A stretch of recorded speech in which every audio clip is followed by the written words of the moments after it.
Bill Gates is an American software developer and business magnate who co-founded Microsoft, an American technology company specialized in developing computer software, in 1975 with his friend Paul Allen. His success isn't by chance, it's the result of years of hard work and attempts.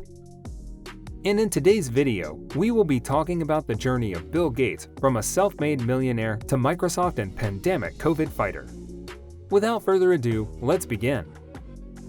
Gates wrote his first software program at the age of 13. In high school, he helped form a group of programmers who computerized their school's payroll system and founded Trafo Data, a company that sold traffic counting systems to local governments. In 1975, Gates, then a sophomore at Harvard University, joined his hometown friend Paul G. Allen to develop software for the first microcomputers. They began by adapting BASIC, a popular programming language used on large computers, for use on microcomputers. With the success of this project, Gates left Harvard during his junior year and, with Allen, formed Microsoft. Gates' sway over the infant microcomputer industry greatly increased when Microsoft licensed an operating system called MS-DOS to International Business Machines Corporation, then the world's biggest computer supplier and industry pacesetter, for use on its first microcomputer, the IBM PC, personal computer. After the machine's release in 1981, IBM quickly set the technical standard for the PC industry, and MS-DOS likewise pushed out competing operating systems. While Microsoft's independence strained relationships with IBM, Gates deftly manipulated the larger company so that it became permanently dependent on him for crucial software. Makers of IBM-compatible PCs, or clones, also turned to Microsoft for their basic software. By the start of the 1990s, he had become the PC industry's ultimate kingmaker. In an interview with Reuters, Gates said the millions of online posts and crazy conspiracy theories about him and about top U.S. infectious disease expert Anthony Fauci had likely taken hold in part because of the combination of a frightening viral pandemic and the rise of social media. Nobody would have predicted that I and Dr. Fauci would be so prominent in these really evil theories, Gates said. I'm very surprised by that. I hope it goes away. Largely on the strength of Microsoft's success, Gates amassed a huge paper fortune as the company's largest individual shareholder. He became a paper billionaire in 1986, and within a decade his net worth had reached into the tens of billions of dollars, making him by some estimates the world's richest private individual. With few interests beyond software and the potential of information technology, Gates at first preferred to stay out of the public eye, handling civic and philanthropic affairs indirectly through one of his foundations. Nevertheless, as Microsoft's power and reputation grew, and especially as it attracted the attention of the U.S. Justice Department's Antitrust Division, Gates, with some reluctance, became a more public figure. Rivals, particularly in competing companies in Silicon Valley, portrayed him as driven, duplicitous, and determined to profit from virtually every electronic transaction in the world. His supporters, on the other hand, celebrated his uncanny business acumen, his flexibility, and his boundless appetite for finding new ways to make computers and electronics more useful through software. Gates, a billionaire who stepped down as chairman of Microsoft Corporation in 2014, has, through his philanthropic Bill and Melinda Gates Foundation, committed at least $1.75 billion to global response to the COVID-19 pandemic. That includes support for some makers of vaccines, diagnostics, and potential treatments. Since the pandemic began over a year ago, millions of conspiracies have spread over the internet, fueling misinformation about the coronavirus, its origin, and motives of those working to fight it.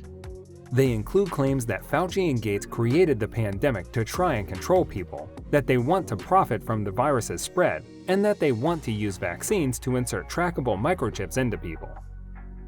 But do people really believe that stuff? Gates asked. We are really going to have to get educated about this over the next year and understand. How does it change people's behaviors, and how should we have minimized this? All of these qualities were evident in Gates' nimble response to the sudden public interest in the internet.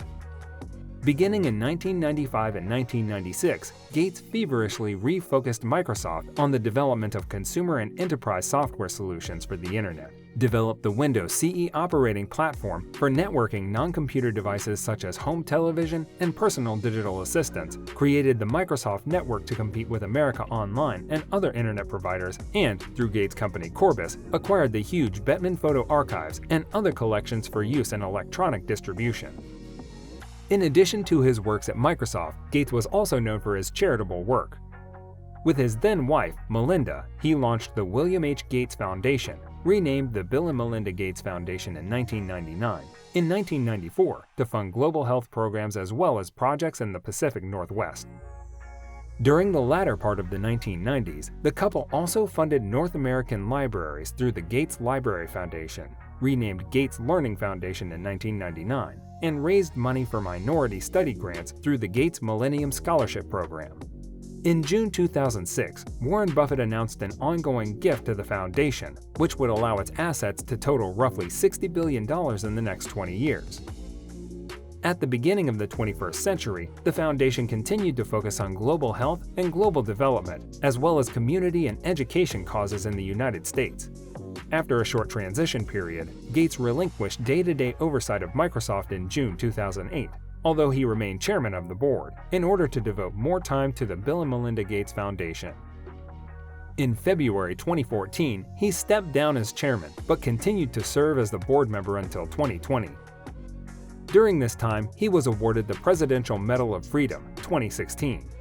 The documentary series Inside Bill's Brain, Decoding Bill Gates, appeared in 2019. 2 years later, Gates and his wife divorced. It remains to be seen whether Gates' extraordinary success will guarantee him a lasting place in the pantheon of great Americans. At the very least, historians seem likely to view him as a business figure as important to computers as John D. Rockefeller was to oil.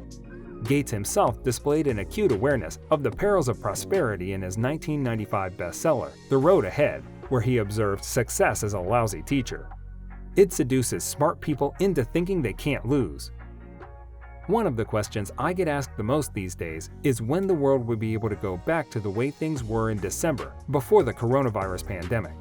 My answer is always the same: when we have an almost perfect drug to treat COVID-19, or when almost every person on the planet has been vaccinated against coronavirus. The former is unlikely to happen anytime soon. We'd need a miracle treatment that was at least 95% effective to stop the outbreak. Most of the drug candidates right now are nowhere near that powerful. We could save a lot of lives, but they aren't enough to get us back to normal.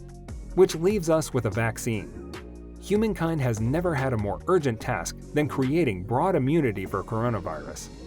Realistically, if we're going to return to normal, we need to develop a safe, effective vaccine. So guys, let me know your thoughts down in the comments section below. For more interesting content, give this video a thumbs up, and don't forget to subscribe to the channel for more awesome content. Have a nice day, and I will see you in the next video.